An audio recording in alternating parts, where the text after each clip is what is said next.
প্রথম দেখাতে মনে হতে পারে এটা কোনো ভৌতিক সিনেমার দৃশ্য।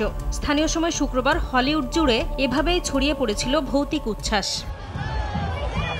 শহরের বার্ষিক হ্যালোউইন কার্নিভাল পার্টি উপলক্ষে এ আয়োজনে ভৌতিক সাজ পোশাকে অংশ নেয় অনেকে, যা দেখতে ভিড় করেন হাজারো মানুষ, যাদের মধ্যে অনেককে ঐতিহাসিক ও সমসাময়িক চরিত্রে অনুপ্রাণিত হয়ে পোশাক পরে হাজির হতে দেখা যায়। লস অ্যাঞ্জেলেসের এই জনসমাগমে উৎসবমুখর হয়ে ওঠে পুরো এলাকা।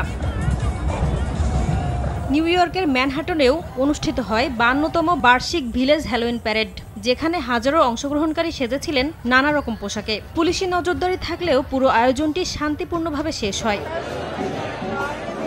এদিকে হ্যালোউইন উপলক্ষে ফ্লোরিডার মার-আ-লাগোতে এক নৈশভোজের আয়োজন করেন মার্কিন প্রেসিডেন্ট ডোনাল্ড ট্রাম্প, যেখানে তার পরিবারের সদস্য, মন্ত্রিসভার সদস্য ও আমন্ত্রিত অতিথিরা উপস্থিত ছিলেন। নাসরিন রুমি, সময় সংবাদ।